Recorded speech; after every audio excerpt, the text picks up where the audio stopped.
याबरोबरच केशवनगरमधील protect कम्प्युटरजवळ Mayureshwar colony यामध्ये 10 ते 15 वर्षापासून जुनी लाईन होती ड्रेनेजची, ती जीर्ण झाली होती आणि ती खराब झाल्यामुळं लोकांच्या घरामध्ये ड्रेनेजचे पाणी घुसत होते.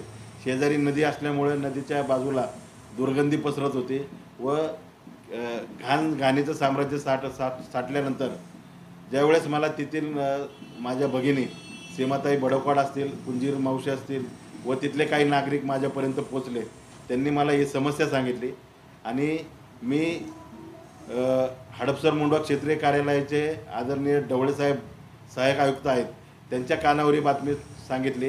त्यांनी संबंधित जेई सोनवलकर साहेब यांना पाठवून तिथली पाहणी करून लगेच 3 ते 4 दिवसामध्ये तिथला तातडीचा फंड अवेलेबल करून ते काम मी आज पूर्णत्वास आणलेलं आहे. हेही काम माझं सर्वात चॅलेंजिंग काम होतं.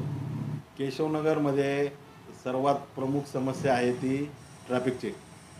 ट्रॅफिकच्या समस्येसाठी मी आत्तापर्यंत आयुक्तांना, आदरणीय आत्ताचे उपमुख्यमंत्री एकनाथभाई शिंदे तसेच प्रमोद नाना भानगिरे यांच्या माध्यमातून मी या समस्या त्यांच्यापर्यंत पोहोचवलेल्या आहेत. त्यामध्ये समस्या असेल जी ट्रॅफिकची, तसेच केशवनगर खराडी जो आता अर्धवट स्थितीत असलेला जो ब्रिज आहे तो, तसेच केशवनगरमध्ये ठिकठिकाणी कचऱ्याचं साम्राज्य वाढलेलं आहे, पाण्याची समस्या आहे, ड्रेनेजची समस्या आहे. ज्या भागात आत्तापर्यंत रस्ते पूर्ण झाले नाही, गायरान वस्ती असेल, या भागांमध्ये ज्या मूलभूत सुविधा आहेत त्या पोचवण्याचं माझं सगळ्यात पहिलं ध्येय असेल.